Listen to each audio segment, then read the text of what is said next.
안녕하십니까. 신의 한수의 신의식입니다. 금리가 인상된다고 합니다. 뭐 어쩔 수 없이 인상한다는 거 이해는 하지만 경기가 너무 어려운데 금리까지 인상되게 되면 아마 서민 경제에 엄청난 타격을 줄 겁니다. 이와 관련해서 김정호 교수님 모셨습니다. 안녕하십니까. 네, 안녕하세요.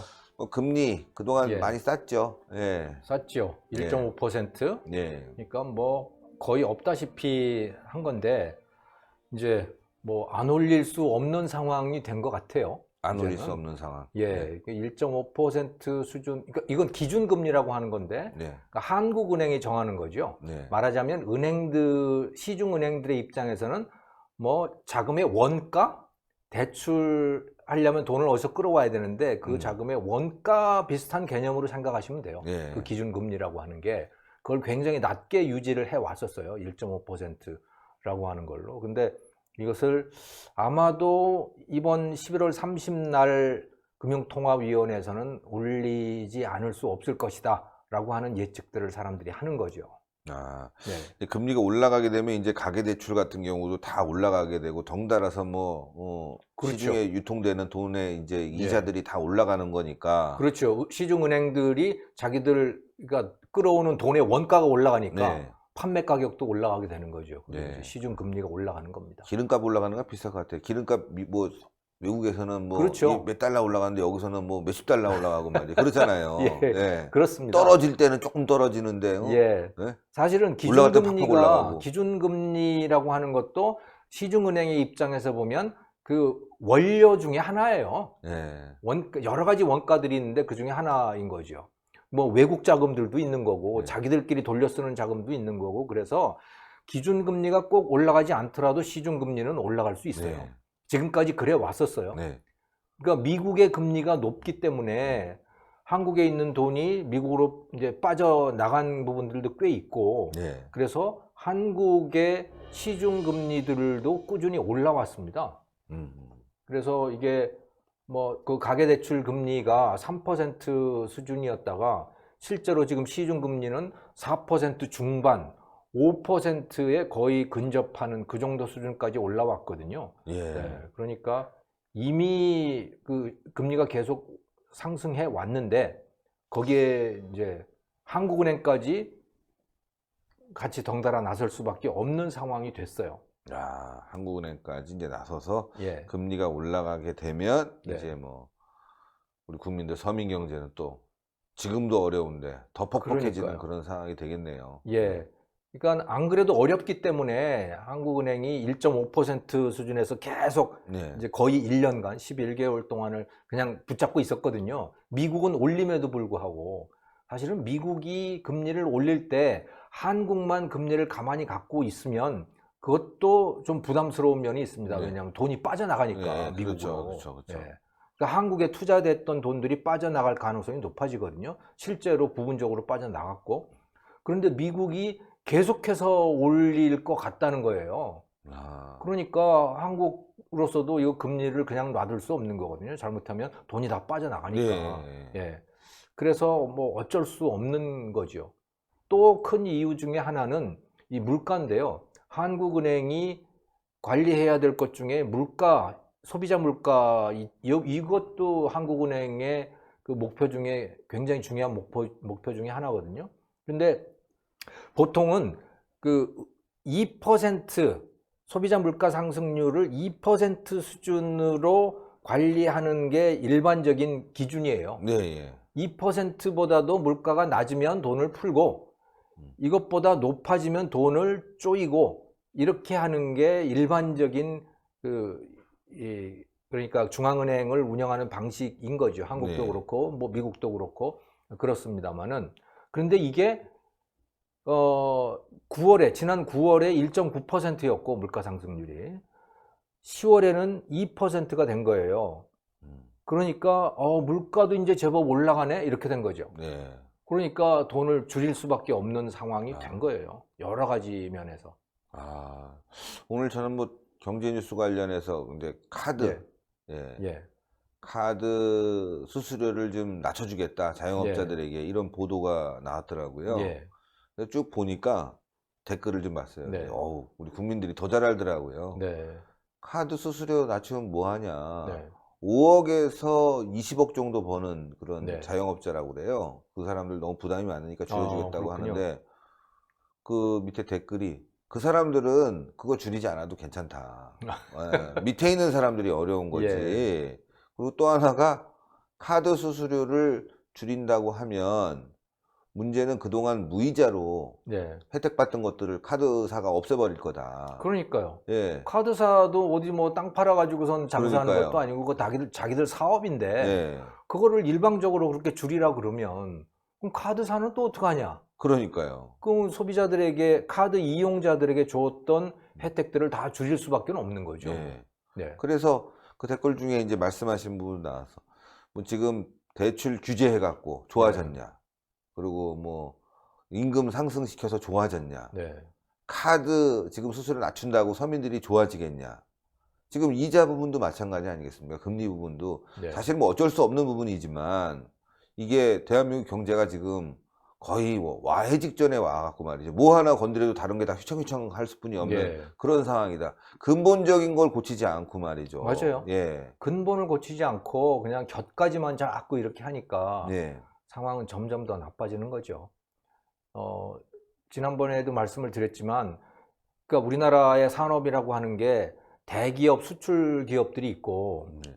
또 그러니까 내수 자영업 기업이 또 있잖아요. 서비스업. 네. 근데 이 금리 인상이라고 하는 것은 이 자영업 이런 데에다가 아주 치명적인 영향을 주는 거죠.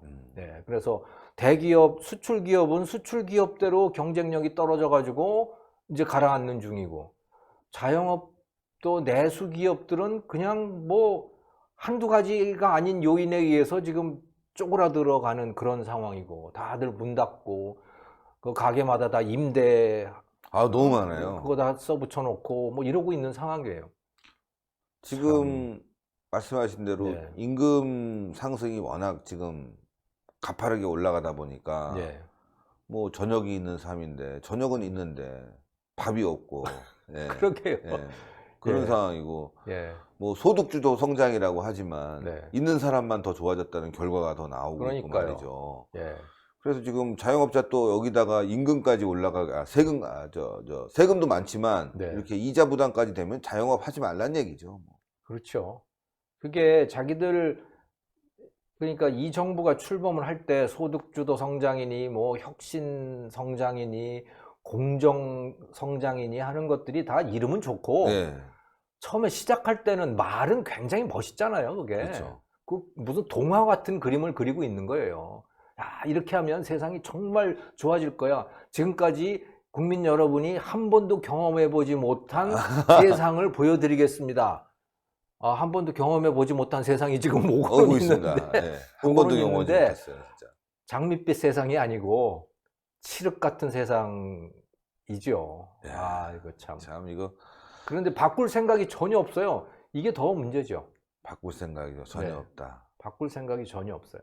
그렇죠. 소득주도 성장 계속 유지하겠다고 예. 하고 있으니까 말이죠. 그러니까 소득주도 성장하겠다고 최저임금 억지로 올리라고 그래 놓으니까 자영업자들은 다 문을 닫는데, 그래서 민간 일자리는 다 없어지는데 그냥 정부가 공공일자리. 공공 일자리 공무원들만 늘려놓는 거죠. 아.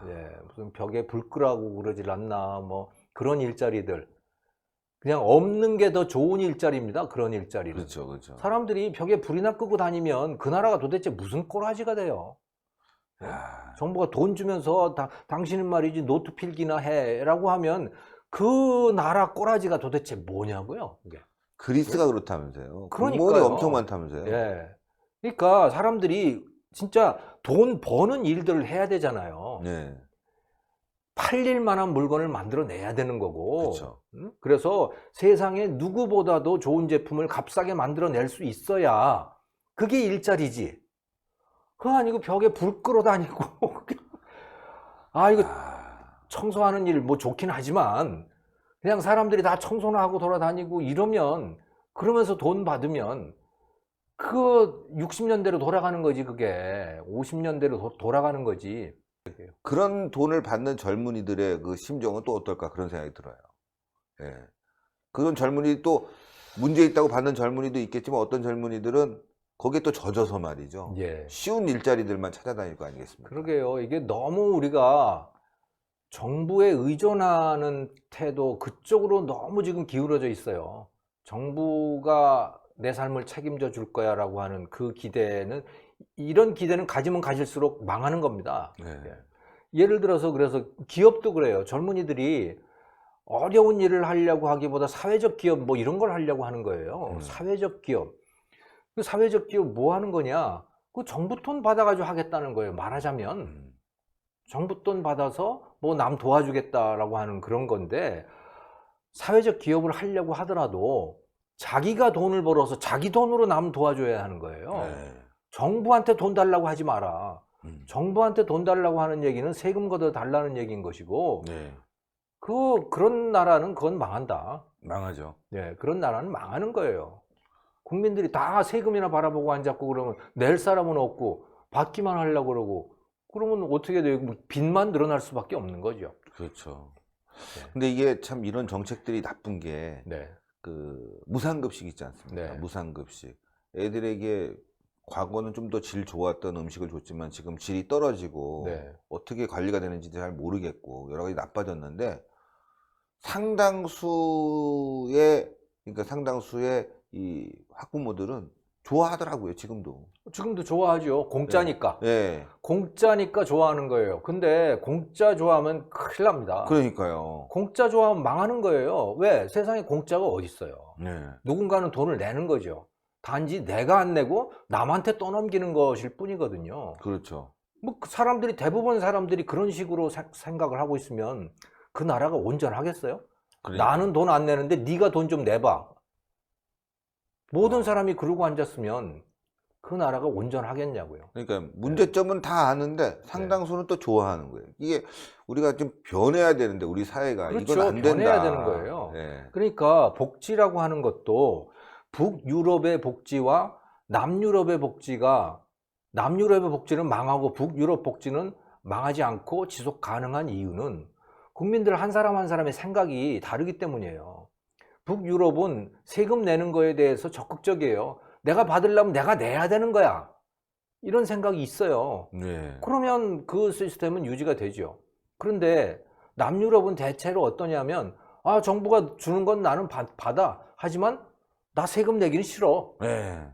그 어떻게든 뒤로 안 내고 탈세하고 뭐 절세하고 뭐 다 이러는 거죠. 그러니까 큰일이네. 그러니 내지는 않고 받기만 하고, 그 나라가 온전하겠어요? 그건 상식적으로 생각해봐도 온전할 수는 없는 거 아닙니까? 그런데 그게 바로 그 나라의 도덕 수준인 거죠. 네. 그 나라 국민들의 도덕 수준인 거예요, 그게.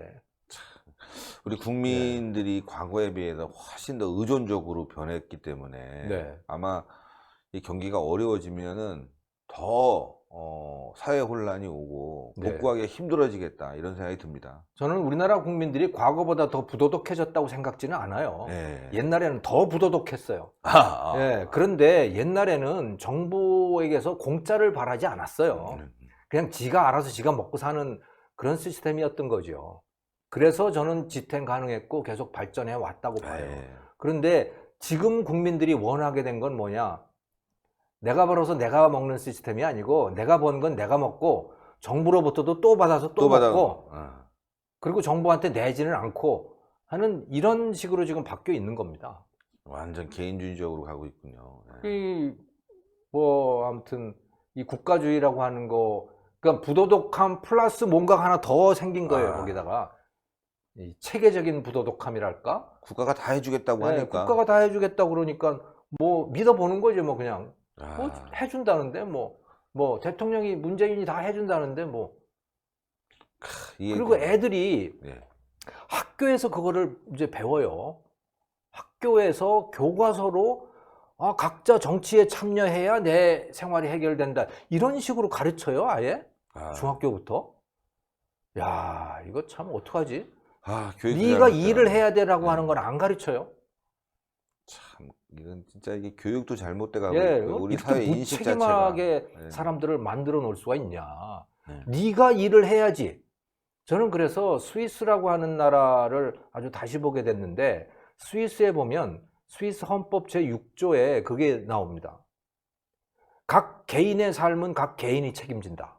어, 헌법에 딱 못 박혀 있어요. 각 개인의 삶은 각 개인이 책임을 진다. 예, 그 개인이라고 나와요, 거기에. 헌법에. 개인이 책임을 진다. 각자의 삶은.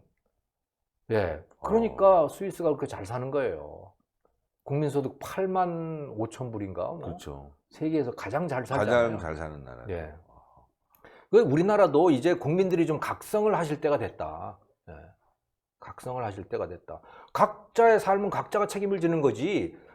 아니, 대통령이 어떻게 각자의 삶을 책임을 져 주냐고요. 그 말을 하는 대통령도 무책임하기 짝이 없지만 그걸 믿는 국민도 정말 저는 한심하다고 봐요. 대통령이 어떻게 믿고 있어, 그거를. 그러니까요. 예. 아, 참. 금리 인상에 이런 많은 이야기들이 포함될지. 저는 금리 인상 얘기하다가 뭐, 네. 예, 멀리까지 왔습니다. 아닙니다. 이렇게 네. 많은 이야기들이 포함될지 참 네. 저도 생각하지 못했는데 네. 교수님 마지막으로 금리 인상 우리 국민들에게 따끔하게 좀 정보를 주십시오. 예, 저는 우리나라 기준금리 인상은 불가피하다고 봅니다. 그것 때문에 굉장히 고통스러우실 거예요. 하지만 이 고통은 뭐 견딜 수밖에 없는 것입니다. 이걸 피하려고 하지 마세요. 그 고통은 견뎌야 되는 것이고요. 그리고 국민 각자가 이제 이 고통을 견디고 다시 일어나야 해라고 결심을 할 때 한국 경제가 다시 일어설 거라고 봅니다. 예, 아유 감사합니다 교수님. 예, 감사합니다. 예, 스위스 헌법 6조 개인의 삶은 개인이 책임진다. 좋은데요. 예. 국가는 최소한의 개입을 해야죠. 최소한의 개입. 그것도 약자의 편에 서서 그렇죠. 최소한의 가난한 개입. 사람을 도와주는 예, 일. 그러니까요. 약자의 편에 서서 가난한 사람을 도와주는 최소한의 개입을 통해서 국가를 유지시켜야 되는데 지금 이 정부는 내가 다 해줄게. 니네들은 걱정 마. 그런데 해주기는커녕 금리는 인상되고 자영업자는 힘들고 참 죽을 맛입니다. 네, 어떻게 해야 되겠습니까? 여러분들의 선택 중요합니다. 다가오는 총선에서 제대로 된 선택만이 이런 위기를 또 극복할 수 있다고 생각합니다. 또 하나가 있습니다. 신의 한 수를 빨리 100만을 만들어 주십시오. 100만. 동그랗게 올라가는 구독 버튼을 꼭 눌러서 신의 한 수 100만을 만들어서 우리의 결집된 여론을 보여줘야 되겠습니다. 또 김정우 교수님의 경제TV도 구독을 부탁드리겠습니다. 대단히 감사합니다.